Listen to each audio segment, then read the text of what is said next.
We have already discussed certain aspects related to financing and educational financing. Now it is about school and tertiary education, मतलब school education के ऊपर का जो भी education वो सब टर्शियरी एजुकेशन है. सो financing school and tertiary education, that is post secondary, is an important aspect of public education. The issue of financing of school versus tertiary school is important.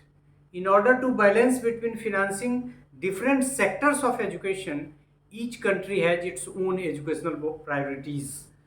लेकिन शायद ही कोई कंट्री होगा जिसकी priority school नहीं, क्योंकि school तो foundation का काम करता है. ऐसा हालांकि अंग्रेजों के समय था कि कुछ लोग वेस्टेड इंटरेस्ट की वजह से चाहते थे कि स्कूल में इन्वेस्ट नहीं हो, जो भी पब्लिक मनी है, जो भी अंग्रेजी सरकार दे रही है, उसका इन्वेस्टमेंट ज़्यादा हायर एजुकेशन में हो, जिससे जो ऑलरेडी डेवलप्ड लोग थे वो बेनिफिटेड हो.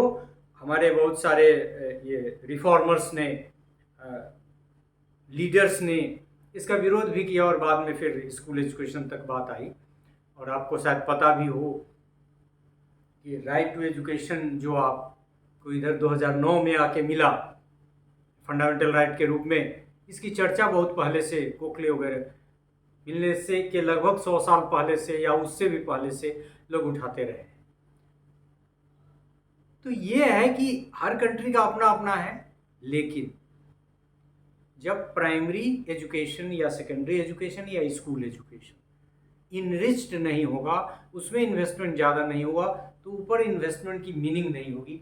हाँ, ऐसा होगा कि कुछ लोग पढ़ गए हैं वहाँ तक, उनका इंटरेस्ट हो कि बाकी लोगों पर कम खर्च हो, हायर में हम ही पर सब खर्च हो, तो ये अलग एक परिस्थिति है. और कोई सरकार ऐसी भी हो सकती है, कोई राष्ट्र ऐसा भी हो सकता है कि इसी टर्म में सोचता हो. But one thing is important, lack of financial ये in order to balance between the financing different sectors of education, each country has its own educational priorities. कि किसको करेंगे, कम फंडिंग होने की स्थिति. For financing there is a system of government finance, political mechanism for making decisions and administrative structures for implementing them. अभी देखेंगे दिल्ली के school की बड़ी चर्चा हो रही थी. मैं सच्चाई के बारे में कुछ नहीं कहूँगा क्योंकि ग्रास रूट का कोई डाटा मेरे पास नहीं है, लेकिन बड़ी चर्चा हो रही थी कि वहाँ के सरकारी स्कूल को एक खास गवर्नमेंट ने बहुत इनरिच कर दिया. तो उनकी अपनी एक प्रायोरिटी वगैरह होगी कि इसको फोकस करना है, इस पर ज़्यादा खर्च करना है. उसी तरह से दूसरे स्टेट गवर्नमेंट की दूसरी हो सकती है. So school finance represents one of the major dimensions of these structures and processes. School education तो बहुत इम्पॉर्टेंट है, अभी हमने आपको प्रकारांतर से बताने का प्रयास किया. और स्कूल एजुकेशन के बाद tertiary education is an important element in national economic performance and a major determinant of a person's life chances, but it is costly.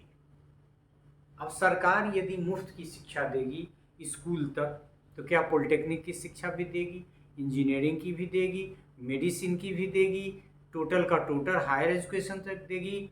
यदि सरकार के पास कंस्ट्रेन है तो कहाँ देगी, कितना देगी, उसी की तरफ इशारा है. मतलब टर्शियरी एजुकेशन को फंड करें या नहीं करें. Wide spread agreement exist on 2 core objectives. लेकिन शिक्षा के बारे में, शिक्षा की फिनेंसिंग के बारे में 2 चीजें सब लोगों का मानना है फंडिंग के क्रम में, फिनेंसिंग के क्रम में. वह पहला ये है कि स्ट्रेंथन क्वालिटी, जो शिक्षा दें और स्कूल लेवल पे भी या आगे भी, तो स्ट्रेंथिंग क्वालिटी. एंड दूसरा diversity.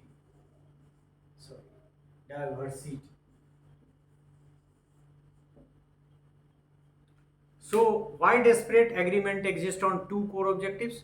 Number 1, strengthening quality, and number 2, diversity.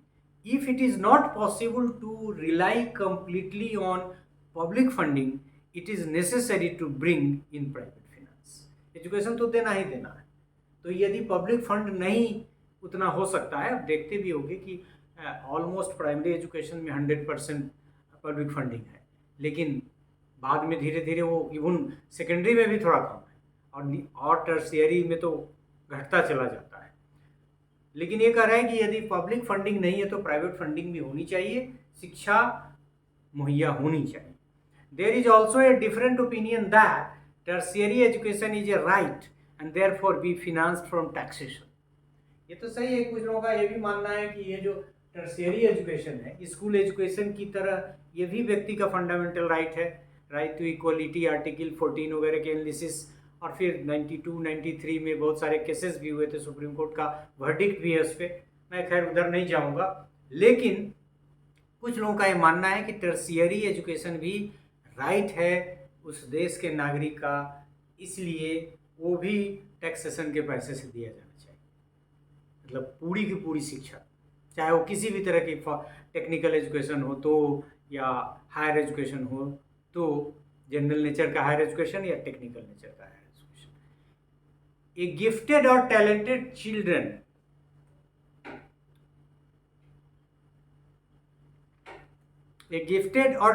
Children or child is given the best school or university irrespective of his her financial circumstances. The historical record shows that tax finance has done little to widen access, while tax finance is deeply regressive. मतलब ये कह रहा है कि tax finance का जो concept है वो बहुत फायदे का सौदा नहीं है। उसकी वजह से हमारा जो ये एक्सेस है एजुकेशन को वो उतना वाइडन नहीं हुआ है, और ये रिग्रेसिव भी है नेचर में। If it is unfair to ask, एक एग्जांपल है, if it is unfair to ask graduates to pay more for the cost of higher education, it is even unfair to ask non graduate tax payers to do so. मतलब ये एक example दिया है कि यदि आप कोई ग्रेजुएट हायर एजुकेशन है तो उससे आप ज़्यादा महंगी शिक्षा दे रहे हैं या शिक्षा पे खर्च करने की बात कर रहे हैं, तो वो खराब है। लेकिन उससे भी ज़्यादा खराब है कि जो अंडर ग्रेजुएट नहीं है उससे आप कहें कि आप खर्चा कीजिए। मतलब ये इशारा ये है कि स्कूल एजुकेशन इसीलिए रखा गया है, स्कूल एजुकेशन ट्यूशन फी नहीं लगेगा, बाकी लगे। In developing countries like India there exists a complex mechanism for providing financial resources at muting expenditure at different levels. तो ये complex process, और इंडिया का तो बहुत सारा प्रॉब्लम और भी है, एजुकेशन का, फर्स्ट जनरेशन लर्नर का, ये सेलेक्टिव डिस्क्रिमिनेशन का, इंक्लूजन का। So the process of finance become more complex, you can say. But financing of school and tertiary education is an issue. It has already been resolved in favor of school education, but there is the need of tertiary education and making it free and compulsory, as there are some demands in the light of the fundamental rights, in the light of the Article 14 of the Indian Constitution। और फिर 92 का एक verdict भी है supreme court का, जिसमें court ने कह दिया कि नॉट ओनली प्राइमरी एजुकेशन, ये तो सेकेंडरी एजुकेशन भी या आगे का एजुकेशन भी जो जीने के अधिकार से संबंधित है, इसलिए वो सब तो फंडामेंटल राइट का हिस्सा है नहीं, इसलिए वो सरकार को करना है। बाद में फिर 92 के जजमेंट के बाद 93 में एक सुप्रीम कोर्ट का थोड़ा मुलायम वर्डिक्ट आया कि यदि सरकार का फंड उसको अलाउ करता है तो वो सेकेंडरी भी दे सकता है, otherwise the fundamental right will be the primary education. खैर वहाँ नहीं जाना है, मतलब ये है कि funding for a school is necessary, but the funding for tertiary education is also needed, क्योंकि हमको मैन पावर चाहिए। इंडिविजुअल कॉस्ट पे हर लोग ग्रो नहीं कर सकता है, इसलिए public funding is needed there. So this is all about this part in which we discussed financing of school and tertiary education. Thank you.